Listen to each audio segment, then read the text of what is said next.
Сайн байцгаана уу хүмүүс үзэгчдээ. Та бүхний оройн амгалан айлтгая. Улсын хэмжээнд 20 баг сургууль нэмж ашиглалтанд орох хэдий ч хотод нэг ангид 45-аас дээш хүүхэд ногдож байна. Сүүлийн 25 жилд анх удаа төсвийн хөрөнгө оруулалтаар хүүхдийн эмнэлэг барихаар боллоо. 1.5 тэрбум төгрөгийг томд хөрөмж шинжилгэхэд зарцуулахаар ингээд шийдээд байж байгаа.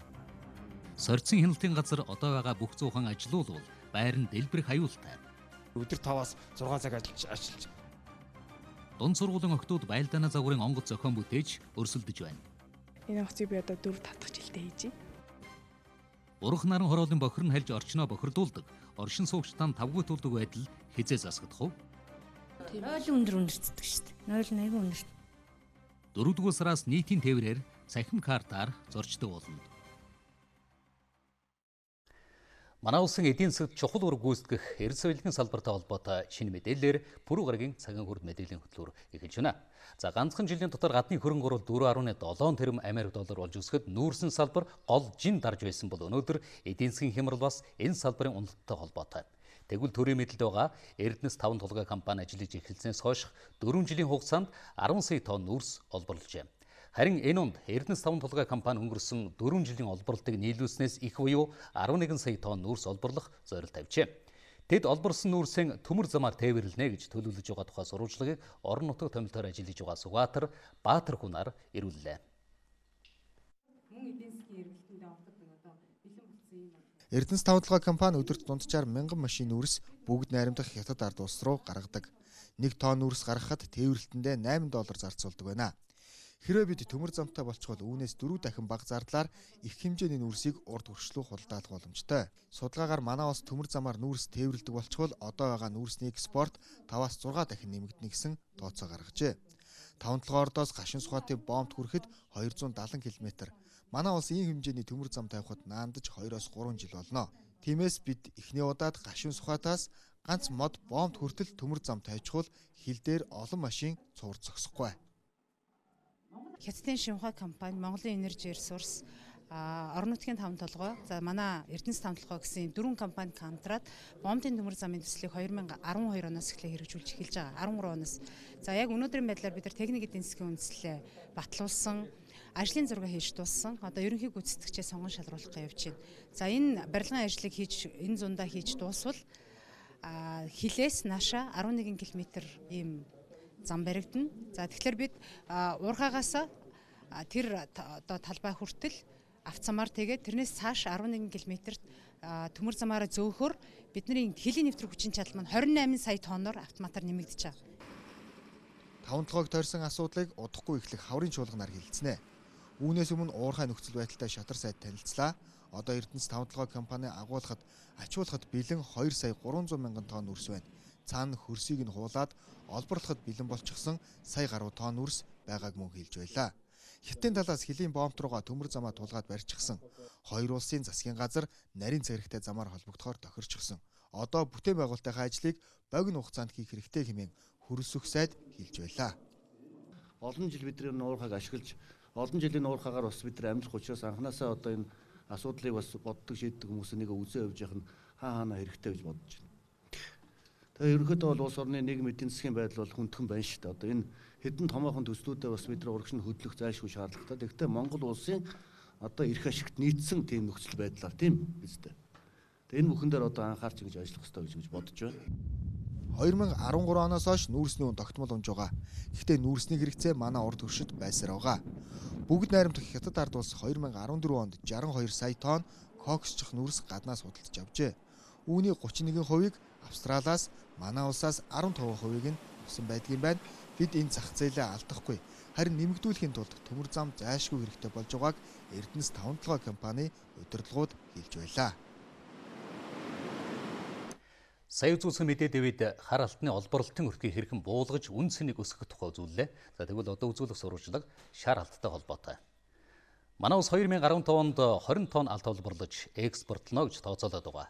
Эдийн засаг чухал ач холбогдолтой байгаа ийм хэмжээний алтыг олборлож экспортлохын тулд бид улстай ганц байдаг өөрийн гэсэн байргүй сорьцын хяналтын газрын хүчин чадлыг нэмэгдүүлэх шаардлагатай байна. Учир нь энэ байгууллагын барилга байгууламж нь одоо байгаа бүх техник тоног төхөөрөмжийн ашиглах зай талбай хүрэлцээгүй. Тиймээс алт мөнгөнөөс орсон тодорхойлуулахаар ирсэн иргэд цаг хугацаагийн алдгаас өөр аргагүй нөхцөл үүсгэр байна. 10% байсан алтны роялтыг 2.5% болгож бууруулснаас хойш сорьцын хяналтын газарт хандах иргэн байгууллагын тоо эрс нэмэгдсэн. Үүнийг энэ баримтаас харж болно. 2013 онд Монгол банкнд ердөө 3 иргэн алт тушаасан. Тэгвэл өнгөрсөн онд 120 болж нэмэгдэжээ. Цаашдаа улсын эрдэнэсийн санд тушаах алтны хэмжээ нэмэгдэх нөхцөл боломжийг улсаас бүрдүүлсэн. Гэтэл ганц ойдог сорьцын хяналтын газар нь ачааллаа хэдийн дийлэхгүй төрч үүнээс нь болж иргэн алтны компаниуд хохирол амсж байна. Заримдаа сорьцонд юм өгөхөд хонж гарах тохиолдол гардаг байхгүй. Эдний хүчин чадлаас болоод.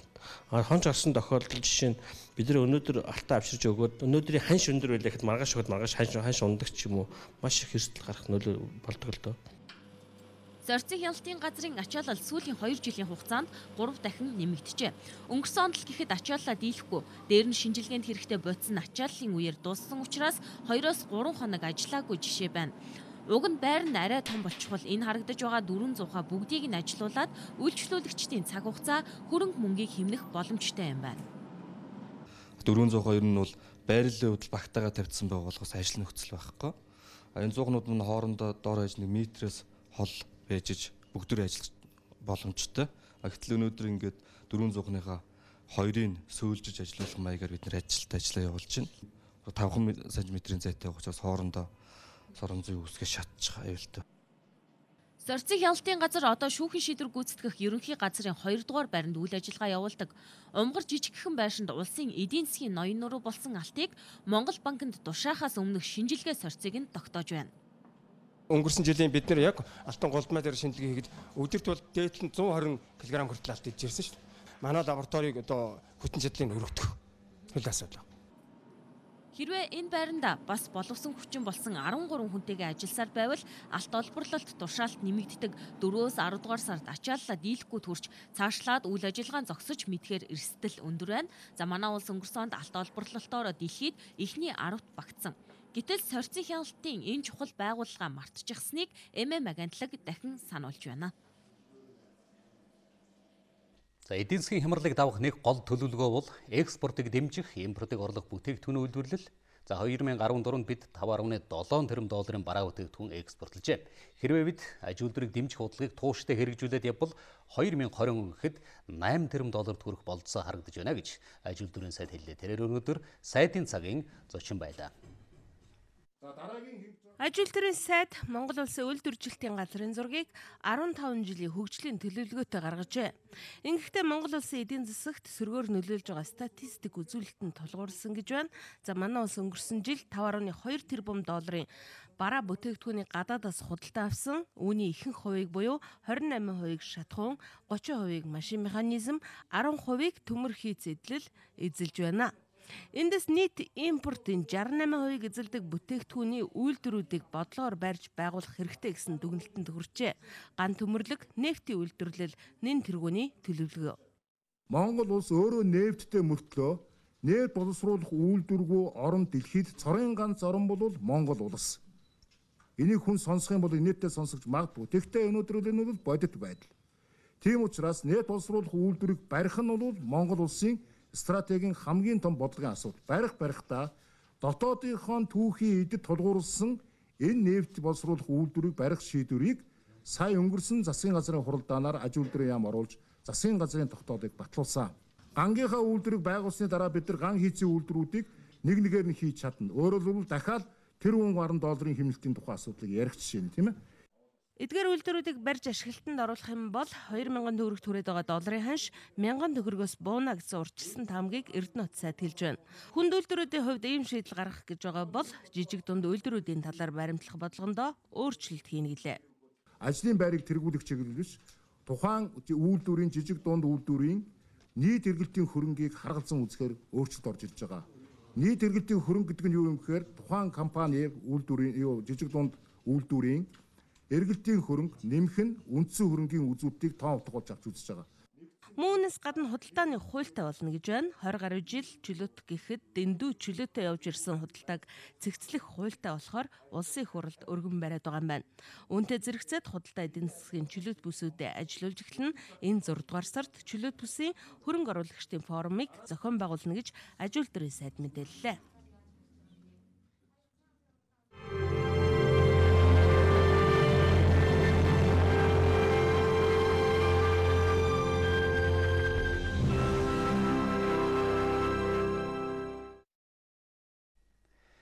Жил бүрийн хавар намар цэцэрлэг сургуулийн элсэлтэй холбоотой мэдээлэл олон нийтийн анхаарал байдаг. Бид энэ удаад сургуульд анх орох гэж байгаа 6 наснуудаа ямар нөхцөлд хүлээн авах гэж байгаа, тэдэнд сургууль, анги танхимын хангалттай хүрэлцэхгүй гэсэн сэдвийг хөндөж байна.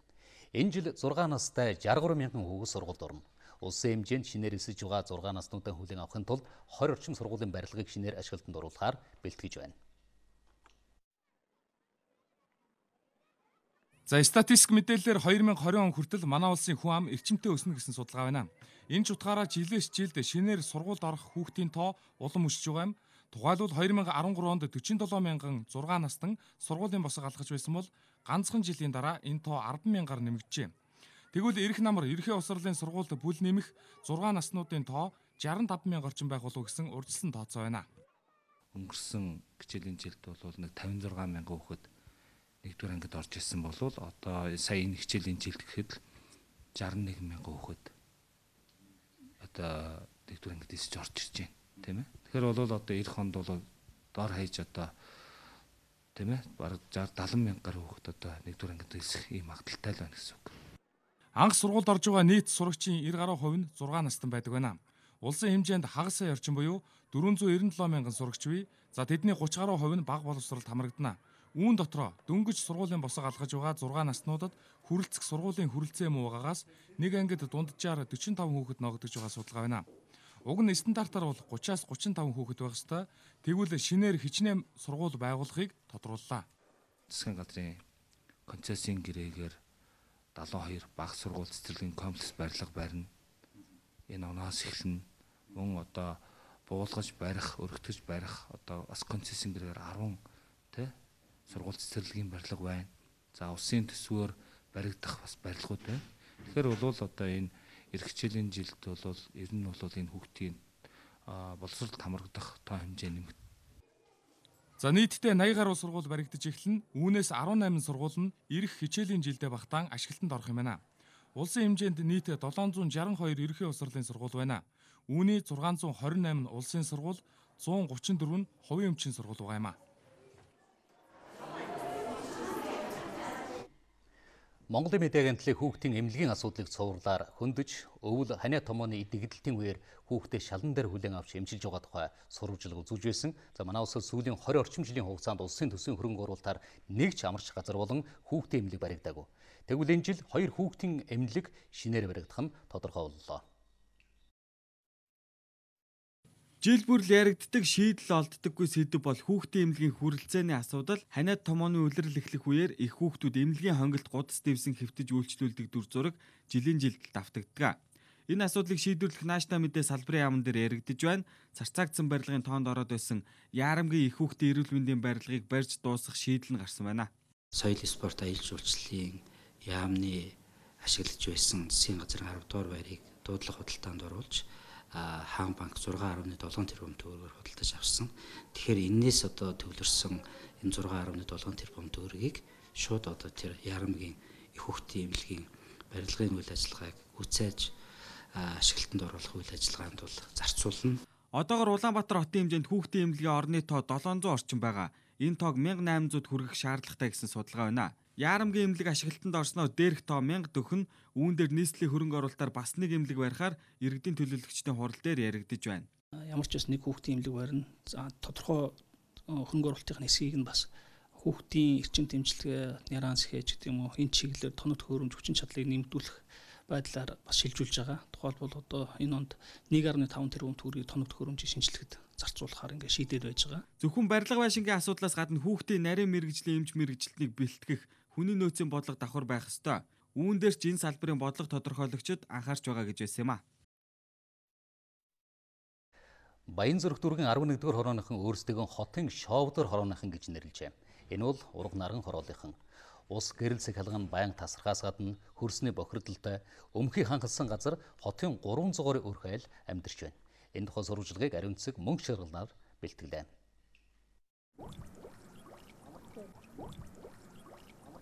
Энэ бол ямар нэгэн аршаан булаг биш. Энэ бол ургах наран хорооллын бохирын цооног хальж байгаа дүр зураг.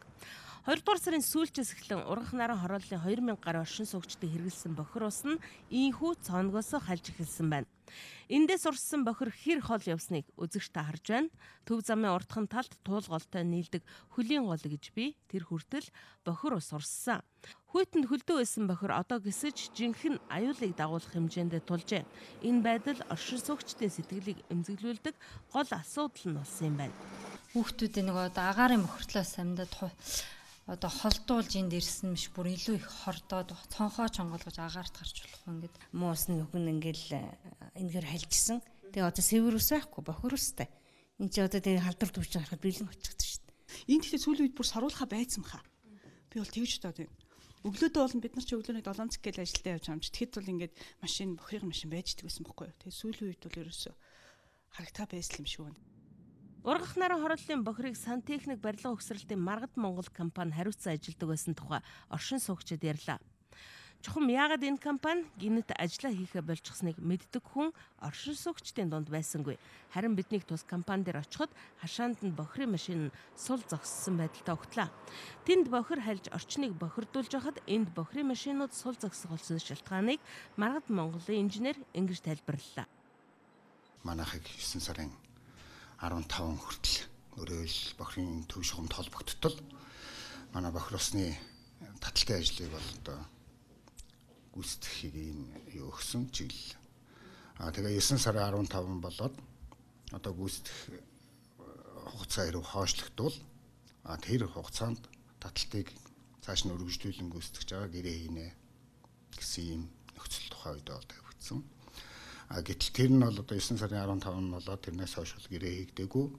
Ингэж явсаар байгаад бид одоо 2 сарын 3 хүртэл өөрийнхөө одоо хөрөнгөөр явж байгаа л ингээл зогссон. Улаанбаатар хотод сантехник барилга угсралт бохир зөөвөрлөх тал дээр хамгийн томд тооцогддог энэ компанийг ургах наран хорооллын бохирыг хариуцж вэ гэж үүрэг өгсөн хүмүүс нь нийслэлийн засаг даргын тамгын газрынхан. Үүргээ хагас жил шахвай төлбөр ялгүйгээр гүйцэтгээд эцэст нь хувийн компани шатхуунаач төлөх мөнгөгүй аргаа барж орхисноос асуудал инхүү босжээ. Уг нь нийслэлээс өнгөрсөн жилийн 9-р сард налахаас хот руу татаж байгаа бохирын төв шугамдаа холдно гэж амласан тухай их сурвалжууд ярьлаа. Гэтэл өнөөдөр нийслэлийн хөрөнгө оруулалтын газраас ийм мэдээлэл өгч байна. Ургах наран хорооллын бохирыг бол тэр ээсэндийн шугамтай холбох ажлыг бол хийгээ гүйцэтгээд дууссан байна. Одоо бидний хийж байгаа ажил бол нэгдсэн энэ төв цэвэрлэх байгууламжлал хүрэх ажил дээр одоо туулник электрийн 7.8 км шугамыг байнга ашиглалтанд өгөхөд ажиллаж байгаа. Нийслэлийн хөрөнгө оруулалтын газрынхан ургах наран хорооллын бохирын шугамыг яг хизээ төв шугамтай нийлүүлэх вэ гэдэг асуултанд дөрвтэй хариулт өгч чадсангүй. Хотын хөрсний бохирдлоо яах вэ? Урсгал усаа яаж хамгаалах вэ гэд 7 хоног өнжилгөө хуралдаж цугладаг дарга цэргүүд шийдэж болох гарц байсаар байтал бүтэн сарын турш ийм нөхцөл байдлыг харсаар суугаа нь харамсалтай гэж иргэд ярьж байсан юм а.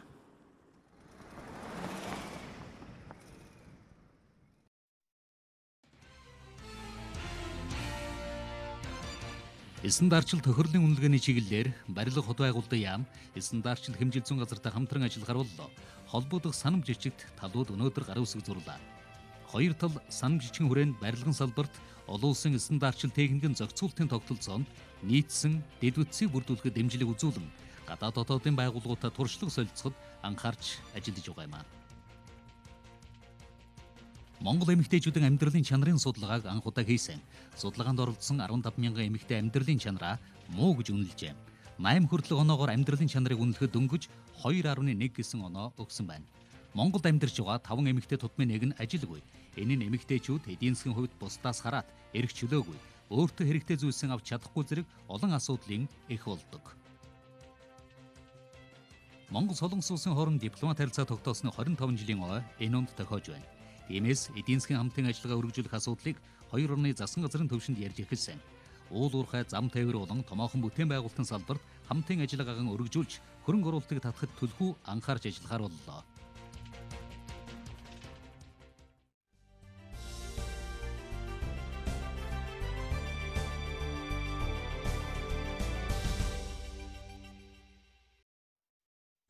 Газар хөдлөлтийн гамшиг тохиолдсон нөхцөлд иргэд өөрсдөө эрсдлээс хэрхэн хамгаалах талаар ойлгох үүднээс нийслэлийн онцгой байдлын байгууллага дадлага сургуулийн ажиллагаа зохион байгуулад байна. Дадлага сургуульд нийслэлийн төр захиргааны байгууллагын ажилтнууд болон сургууль цэцэрлэгийн хүүхдүүд хамраглалаа.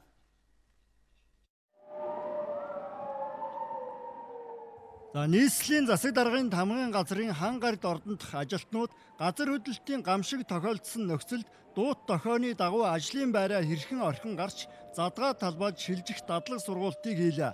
Газар хөдлөлтийн гамшиг тохиолдсон үед өөрсдийгөө эрсдлээс хэрхэн хамгаалах талаар тодорхой хэмжээний ойлголттой болж чадсан дадлаг сургуульд үр дүнгээ өглөө гэж төр захиргааны байгууллагын ажилтнууд тайлбарлаж байна. Гамшигын бэлэн байдлыг анхны тохиогоор бид нар цөмөр албан газраараа өөрийн бололцоороо ойр зөрөө хамгаалах хэрэгсэлтэй доошоо бууж энэ цуглаа. Ер нь ерөөсөө энгийн аргууд байгаа шүү дээ. Тэгээ ширээн доогоор эхний алхам бол ерөөсөө ширээн доогоор нуугдах төрийн хугацаанд нуугдах тэрний дараагийн бусдын арга хэмжээнүүд авах ийм арга хэмжээнүүд байгаа да. Эхний тохиогоор бид нөө ширээн доор юм уу даацын хан дагаж зогсоо. Тэгээд дараагийнх нь тохиолдлоор болохоор бүгд нэг даацын ханаа дагаж сууж гарч ирээд тэгээ 3 дахь тохиолдлын талбай дээр маашаар ирсэн. За газар хөдлөлтийн гамшигаас сэргийлэх иргэдийг эрсдлээс хамгаалахын тулд дадлаг сургуултыг байнга хийж байх ёстой гэж онцгой байдлын байгууллагын сануулж байна. Дадлаг сургуульт хийх техник зохион байгуулалтын боломж бүрдсэн. Улаанбаатарын хэмжээгээр 60 цэгт дуут тохиолын системийг суурилуулсан дуут тохиол ажилласан нөхцөлд иргэд байгууллага аж ахуйн нэгжийн ажилтнууд дадлаг сургуульт хийж байх, газар хөдлөлтийн эрсдлээс өөрсдийгөө хамгаалах аргад суралцж байх ойлголттой болох нь зөв гэдгийг нийслэлийн онцгой байдлын газрын удирдлага хэллээ. Ер нь бол зарлан мэдээлтийг иргэд хамгийн түрүүнд авах хэрэгтэй л дээ. Энэ бол хэдий дадлаг сургууль боловч иргэд энэ дохиог өгсөн үед би яах вэ? Газар хөдлөлөө үер ус боллоо гэсэн тохиолдолд маш яаралтай өөрийгөө болон өрөөлийг хамгаалах ийм бэлтгэлийг хангасан байх ёстой. За газар хөдлөлтийн гамшиг боллоо гэхэд нүүлгэн шилжүүлэлтийн томоохон талбайнуудтай байх бас хорогдох байруудыг бэлтгэсэн байх ёстой гэж онцгой байдлын байгууллагын үзэж байна. Мэргэжлийн байгууллагын гаргасан судалгаагаар бол улсын хэмжээгээр 3.5 магнитудын хүчтэй газар хөдлөлтийн жижигрэлэлт 2013 онд 50 гаруй удаа, 2014 онд 54, 2015 онд 9 удаа бүртгэгдсэн байна. Газар хөдлөлтийн хүч 3.5 магнитудад хүрэх нь аюулын эрсдэлд ойрхон байгаагийн дохио гэж мэргэжилтнүүд сануулж байгаа юм.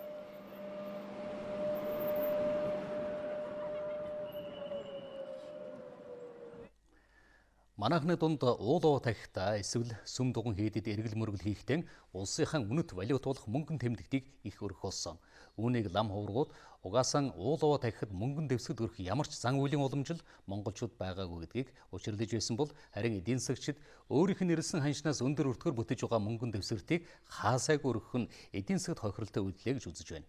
Иймд зориултын дагуу ашиглаж сурах хэрэгтэй байгааг одоо үзүүлэх мэдээнд асуудал дэвшүүлэн хөндөж байна. Уул овоон дээр мөнгө өргөж тэрэн салхинд хийсэн олонний хөлд хог мэт харагдах үзэгдэл бараг л нүдэнд дасал болоод удаж байна. Гэтэл бурхны шашны талаас ийм зан үйл байхгүй. Монголчууд сүү цагаан эдээгээрэл хангаа дэлхийдээ өргөл өргөдөг байсан болохоос мөнгө төгрөг өргөх нь буруу гэдгийг ингэж тайлбарлаж байна. Овоо болгон дээр мөнгөн тэмдэгч гэдэг юм уу тийм өргөх шаардлага байхгүй. Тэр овоон дээр харин сүсгтэн хүмүүс юу өргөх вэ гэх юм бол одоо яг тэр өөрсдийн идэ ундааны идэ идэхгүй. Тэгээд тэр сүү одоо тэгээд тэр юу гэдгийг савдгийн идэ тэргүүтнийг өргөж тэгээд одоо бас хамаагүй цацаад байдаггүй тийм ээ. Сүү тэргүүтнийг бол өргөхдөө тэр овоонд биш тэр газрын эздийг баясгахын тулд өргөж байгаа учраас овоогоо тойроод одоо өөр зүгт 8 зүгтэнч байдаг юм өргөдөг.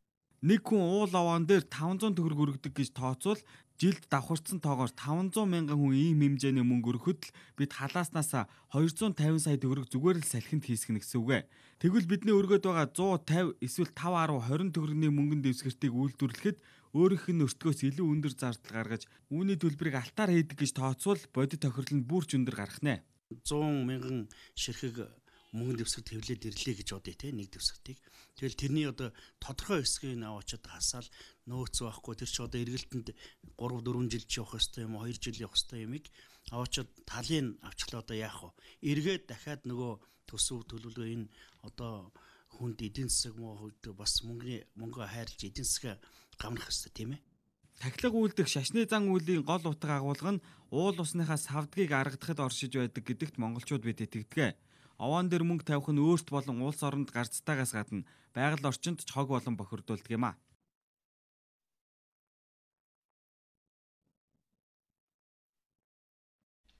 Өчигдөр шудар өрсөлдөөн хэрэглэгчийн төлөө газар хэвлэлийн бахуур зарлаж, нийслэл дүрм зөрчсөн автомашиныг ачих, дугуйг нь түгэж харах хэмжээ авч байгаа нь хууль бус үйлдэл болохыг тогтоолоо гэж мэдээлсэн. Тэгвэл шудар өрсөлдөөн хэрэглэгчийн төлөө газрын энэ мэдээллийг өнөөдөр нийслэлийн удирдлагууд няцаалаа.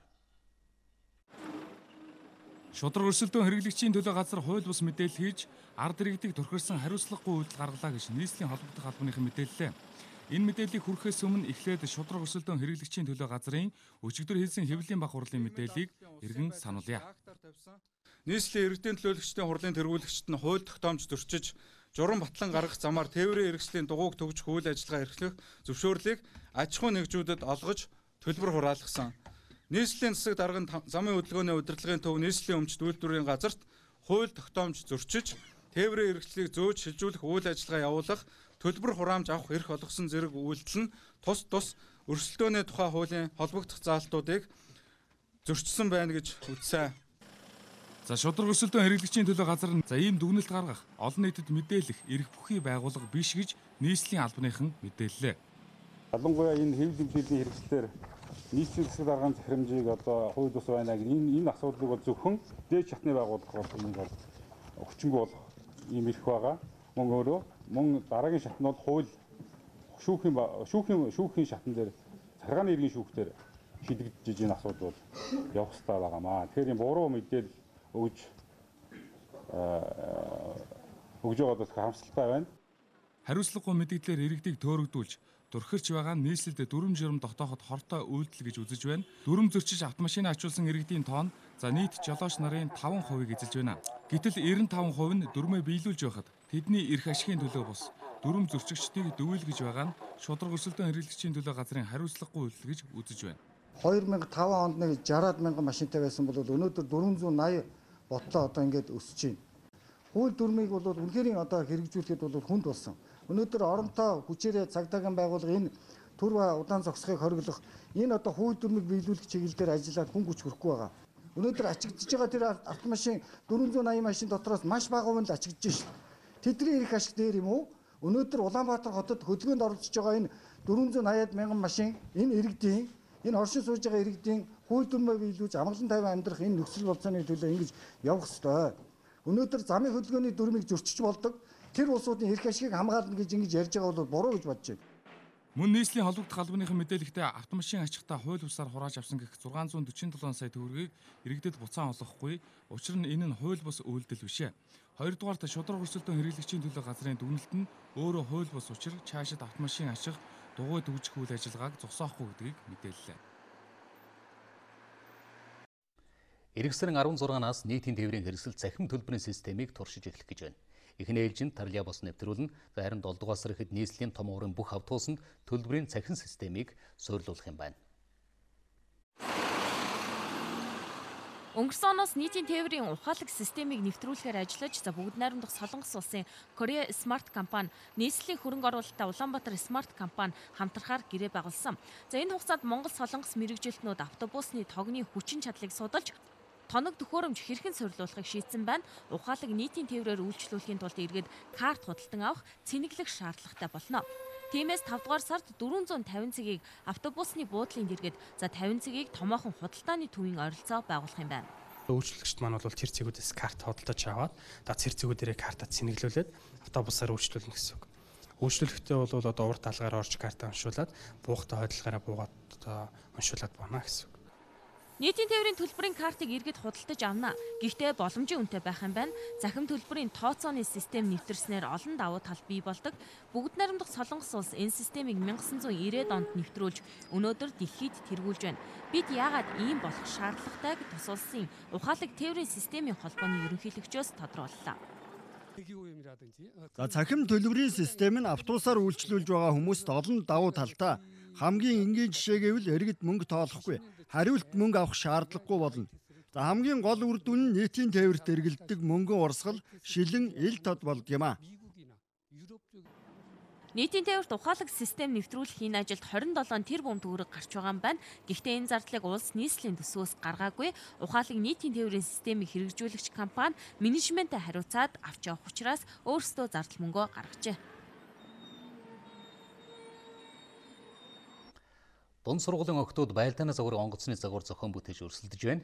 Энэ үйл явдлыг ирээдүйн Монгол инженеруудын бэлтгэх зорилготой техник технологийн олимпиадаас сурвалжлаа. Энэ удаагийн олимпиадад нийслэлийн 9 дүүргийн 150 багш 400 гаруй сурагчид оролцсон байна. Үзэгч таны харж байгаа энэхүү байлдааны хөлөг онгоцыг Хангуул дүүргийн 32 дугаар сургуулийн 11-р ангийн сурагч Халиун бүтээжээ. Тэрээр нийслэлийн техник технологийн олимпиадад 5 дахь жилдээ оролцож байгаа. Ингэснээрээ ирээдүйдээ итгэх итгэлийг олж авснаас гадна мэрэгчлээ зөв сонгоход чиглэл болж чадсан гэж ярьлаа. Нэгсэндээ миний сонирхол байсан багасаа сонирхож байсан. Тэгээд ирээдүйд ажиллах мэрэгжил маань ч гэсэн одоо энэ онгоцтой бас нэлээд холбоотой. Тэгээд энэ онгоцыг би одоо 4-5 дахь жилдээ хийж байна. Энэ онгоцыг хийхэд одоо нэг техник сэтгэлээ маш хөгжүүлдэг. Тэгээд хүүхдүүдийг илүү их одоо иймэрхүү техник сэтгэлээ хөгжүүлдэг зүйлсийг илүү их хийгээсэй гэж бодож байна. Түүнтэй адил 400 гаруй хүүхэд олон чадвар шаарддаг энэ олимпиадад оролцсон. Тэдний бүтээл зүгээр нэг үзмэр эсвэл сүвнэр биш, харин ч нисэн, ачаа зөөн гэд техник хэрэгслүүдийн жижигхэн хувилбар байдгаараа онцлог юм а. Би онгоцондоо зарим жоох өөрчлөлт хийсэн, хүнд болох маягтай дийлэнх нарсаар хийсэн байгаа. Тэрүүгээр одоо ямар нэг салхин дайвалц хөдөлгөөн баг гэж үзэж болдог байгаа. Би энэ олимпиад 3 дахь жилдээ оролцож байна. Тэгээд машин их гэж баг 4-5 сар боллоо. Тэгээд их хичээл зүтгэлээр хийсэн. Бас түвшнийг хараад тахнаа бас гайг болсон үлээ. Нэг бүтээл хийхэд 1 сараас илүү хугацаа зарцуулдаг. Тиймээс техник технологийн олимпиадад оролцсон сурагчид бүхэл хичээл дээр сурсан мэдлэгээ ашигладаг байна. Наад зах нь зураг төсөл гаргах, материалаа судлах, тооцоолон бодох, техник сэтгэлгээ нь хөгжих гэд олон талын ач холбогдолтой гэдгийг сургууль хүмүүжүүлэгчид онцолж байлаа. Хөгжил гэдэг чинь хөдөлмөрөөс эхэлдэг. Тэгээ хүүхдүүдийг маш их хөдөлмөрт сургаж байгаа. Хөдөлмөр сурна гэдэг чинь бүтээлч болно гэсэн үг. Сэтгэдэг, санаачилдаг, хийхийн төлөө ирмэлцдэг, тэрний төлөө хүсэл ирмэлзлийг өөртөө бий болгож чаддаг, өөрийгөө таньдаг. Хүүхдүүдийн бүтээсэн усан онгоцыг өнөөдөр усан бассейнд уралдуулна, мөн онгоц ачааны машины туулах чадварыг шалгадаг. Олимпиадад оролцсон сурагчдын сэтгэлгээ хөгжихөөс гадна ирээдүйдээ зорилготой иргэн болон төлөвшдөг, цаашдаа олимпиадын цар хүрээгээ өргөжүүлж улсын хэмжээнд зохион байгуулдаг болохоор төлөвлөж байгаа юм байна.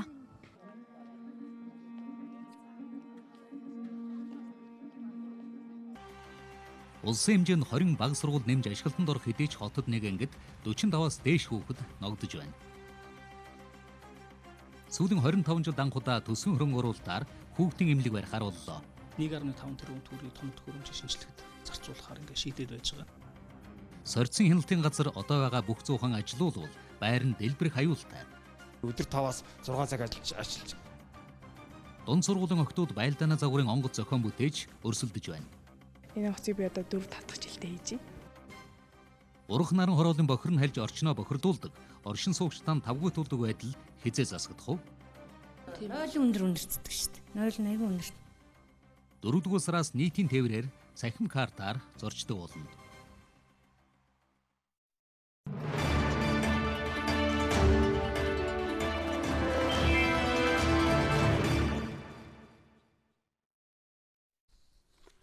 Оройн төргийн үзэгчдээ олон улсад анхаарал татсан үйл явдлын мэдээлэлээс хүргэе. Тэгэхээр Иймэ улсын засгийн газрын хүсэлтийн дагуу Саудын Арабын булангийн 9 оронтой хамтраад Иймэн дэх зэвсэгт босгочдод агаараас цохилт өгч эхэлснээ албан ёсоор мэдэгдлээ. За энэхүү агаарын ажиллагааны гол зорилго нь Иймэ улсын албан ёсны ерөнхийлөгчийг төрийн эрх мэдлээс нь хөөж нийслэл болон бусад хотуудыг эзэлж аваад байгаа шийтийн босгочдыг дарах цаашлаад Иймэ улсын албан ёсны засаг захиргааны үйл ажиллагааг бол хэвийн голдролд нь оруулах ийм зорилготой эхэлж байна. За одоогийн байдлаар ИМЭ улсын нэгдсэн үндэсний байгууллагын аюулгүй зөвлөлөөс бол цэргийн дэмжлэг хүссэн байгаа. За энэ мэтээр одоо ИМЭ улсад цэрэг армийн хүч ашиглах одоо ийм шийдвэрүүд одоо тал бүрээс гарч байгаа нь бол энэ улсыг Сирийн улсын араас одоо иргэний данд хөтлөх одоо нөхцөл байдал үүслэе гэдгийг бол олон улсын хэвлэлүүдэд анхааруулж байна. Өнгөрсөн оны 8 дугаар сараас хойш Йемен улсад исламын шиитийн урсгалын босгогчид эдийн засаг улс төрийн шинжилэлт шаардаж зэвсэг тэмцэл хийж улмаар нийслэл Сана хотын төрийн гол байгууллагуудыг хяналтанд авсан юм а. Үүний улмаас ерөнхийлөгч нь Аден хотод 4 очиод байна. За одоогийн байдлаар Йемений шиитийн босгогчид ерөнхийлөгч нь нуугдж байгаа Аден хотыг хяналтанд авахар зэвсэг тэмцэл хийж үүний эсрэг Арабын булангийн орнууд агаарын ажиллагаа эхлүүллээ. Йемений ерөнхийлөгч байр суурьнд эргэж очих хүртэл агаарын цохилт өгөх ажиллагааг үргэлжлүүлнэ гэдгээ Сауди Араб улс мэдгдлээ. Сауди Арабын хаан тулс Хадигийн хууль ёсны засгийн газрыг Йемен дэх Хусити бүлэглээс хамгаалахын тулд Йеменд цэргийн ажиллагаа эхлүүлсэнийг албан ёсоор мэдэгдэж байна. Цэргийн хүч ашиглах нь хамгийн сүүлчийн сонголт байдаг. Гэхдээ бид булангийн хамтын ажиллагааны зөвлөлийн орнууд болон бусад орнуудын дэмжлэгийг авахаас аргагүй хүрсэн юм а. Энэхүү агаараас бөмбөгдөх ажиллагаанд Сауди Арабаас гадна Египт, Арабын нэгдсэн Эмират, Бахрейн, Катар, Кувейт, Йордан, Пакистан, Судан зэрэг 10 орн нэгдэж зарим нь бөмбөгдөх онгоцоор хүч нэмэгдүүлэх, газраар цэргийн ажиллагаа явуулахад нь дэмжлэг үзүүлэх хүсэлтэд илэрхийлж байна. Тухайлбал Египт энэ цэргийн ажиллагааг улс төрийн болоод цэрэг армийн талаас нь дэмжиж байна. За цаашид шаардлагатай гэж үзвэл агаар, тэнгис, газраар цэргийн ажиллагаа явуулахад бэлэн гэдгээ мэдгдлээ. Тэд Хусити бүлэглэл, Аль-Каида мөн Исламын улс бүлэглэл бүс нутгийн доктортой байдлыг алдагдуулсан учраас агаараас бөмбөгдөх шийдвэр гаргасан гэдэг тайлбарыг өгч байна. Йемений ерөнхийлөгчийг Адений тэнгисээр дамжин улс орноосоо гарсан гэдэг мэдээлэл байгаа ч за Йемений гадаад хэргийн сайд ерөнхийлөгчийн улс орондоо аюулгүй газар ажил хэрэгээ үргэлжлүүлж байгаа гэсэн мэдээллийг өгч байна. Энэ ажиллагаанд Америк нэгдсэн улс оролцоогүй гэдгийг Вашингтоноос мэдгдлээ. Гэхдээ Америк нэгдсэн улсын ерөнхийлөгч Барак Обама Йеменд булангийн орнуудын хамтын ажиллагааны зөвлөлийн тэргүүл явуулж байгаа цэргийн ажиллагаанд логистикийн болоод тагнуулын дэмжлэг үзүүлэхэд бэлтгэхийг холбогдох яамдуудаа үүрэг өгсөн тухай цагаан ордноос мэдгдлээ. Хусити бүлэглэл Сауди Арабын тэргүүлж байгаа энэ ажиллагааг шууд түрэмгийлэл гэж хүлээн авч энэ ажиллагаа булангийн орнуудыг бүхэлд нь иргэний дайнд дуудах үндэслэл боллоо гэж мэдгдлээ. За өнгөрсөн мегмар гарагт Францын өмнөд нутагт осолдсон Германы Airbus A320 зорчигч тээврийн одоо онгоцны ослын шалтгааныг Францын тал бол одоо тодруулахаар ажиллаж байна. За өчигдөр бол онгоцны нэг хар хайрцгийг олсон. Одоогоор одоо энэ хар хайрцагны мэдээллийг тайлж унших ажил бол явагдаж байна. За тайлж унших явцад бол онгоцны бүхээгт одоо нэгэн с жиг бүхий чимээ бол бичигдсэн гэдгийг Францын одоо шинжээчдийн баг бол өнөөдөр мэдгдлээ. Тодруулах юм бол бичлэгт онгоцны нэг нисгэгч бол бүхээгнээс гарч яваад бол эргэж орж ирээгүй юм байна. За өөрөөр хэлэх юм бол бүхээгний хаалга дотроосоо төгжигдэж за нисгэгч бүхээгний хаалгыг тогшиж байснаа одоо бүр хүчтэй одоо тогшсон. Гэхдээ бол нисгэгч эргэж одоо бүхээгт орж ирээгүй гэсэн одоо ийм мэдээллийг Францын шинжээчид өгч байна. Шинжээчдийн таамаглаж байгаагаар бүхээгний дотор талаас хинч хариу өгөөгүй энэ үед онгоц доошилж эхэлсэн юм байна. Түүнчлэн тухайн үед онгоцноос нислэгийн хяналтын төвд дуудлага ирээгүй, нисгэгч нараас ч хариу өгөөгүй юм байна. Бид дуу бичлэг тураагдсан мэдээлэлээс маш хэрэгтэй дуу аваа бичлэг авлаа. Гэхдээ бичлэгийг бүрэн тайлж ойлгож чадаагүй байна. Цаашид бүх мэдээллийг авч чадах байх. Бидэнд хэрэгтэй мэдээллийг бүгдийг тайлж ойлгоход хэдэн 7 хоног бараг сарч болж магадгүй байна. Онгоцны нэг хар хайрцаг олсон. Аль хэдийн судалж байна. Гэхдээ энэ амаргүй. Бид төвчээртэй байх хэрэгтэй. Хоёр дахь хар хайрцгийг хайж байна. Энэ ослын шалтгааныг тодруулахад бид бүх хүчээ дайчлах болно. Шинжээчид ямар учраас нэг нисгэгч гараад орж ирсэнгүй, нөгөө нисгэгч нь яагаад хаалгаа онгойлгосонгүй вэ гэдэг дээр ихээхэн ач холбогдол өгч шалгаж байгаа юм байна. За онгоцны хоёр дахь хар хайрцгийг олохоор эвлийнхэн ажиллаж байгаа. Мөн агаарын тээврийн мэргэжилтнүүд онгоцны бүхээг хүчил төрөгчгүй болсноос осол болсон байхыг үгүйсгэхгүй байгаагаас үүдэж за онгоцны ослын талаар олон таамгууд хөвөрч байна.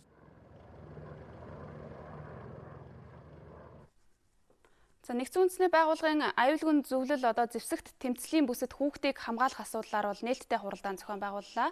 За энэхүү хуралдаанд оролцсон дэлхийн одоо 70 гаруй орны төлөөлөгчид бол зэвсэгт тэмцлээс хүүхдүүдийг хамгаалахад одоо дэлхийн нийтийн дэмжлэгийг нэмэгдүүлэх нь чухлаа гэсэн одоо ийм уриалгыг гаргаж байна.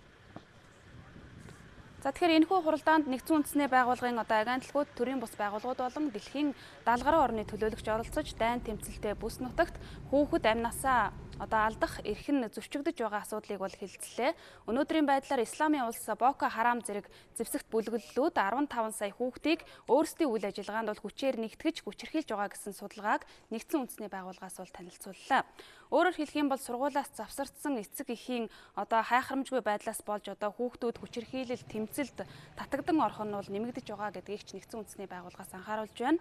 За ер нь дайн байлдааны зэвсэг тэмцлийн бүс нутагт бол хүүхдийг хүчирхийлэх, тэднийг одоо албан хүчээр хөдөлмөр эрхлүүлэх одоо ийм одоо жишээг бол сүүлийн үед бол эрс нэмэгдсэн байгаа. За хамгийн сүүлийн одоо жишээ гэх юм бол Исламын улс бүлэглэл одоо олон 10 одоо хүүхдүүдийг бол хулгайлж тэднийг одоо барьцаалж авч явж өөрсдийнхөө одоо балмад үйл ажиллагаанд нэгтгэж байгаа гэсэн одоо ийм мэдээллүүд бол ирж байгаа юм аа.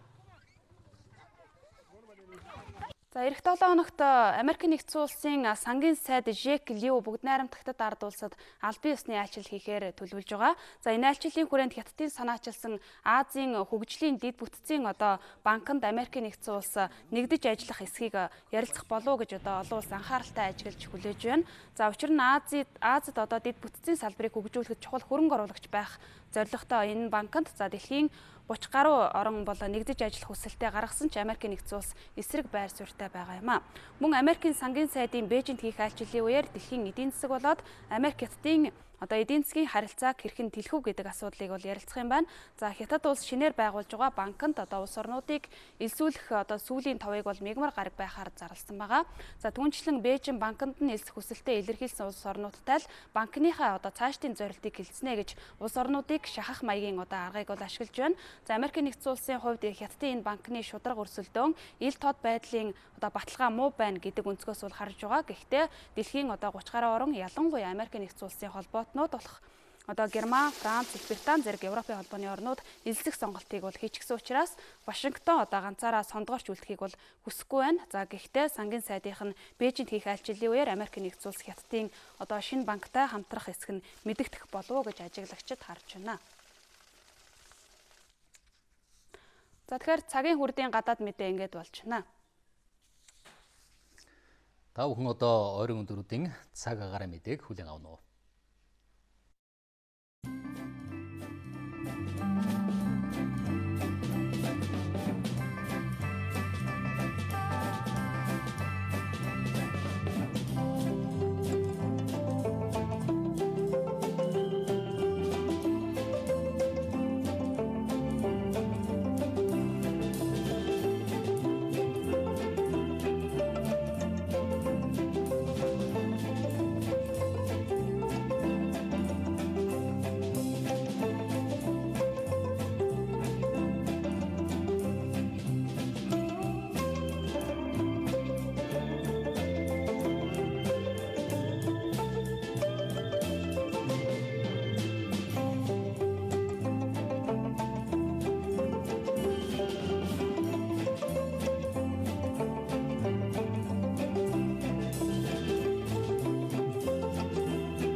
Монголын мэдээний төлөг цагийн хүрд мэдээллийн хөтөлбөрийн пүрэв гарагийн дугаарыг та бүхэндээ хүргэлээ.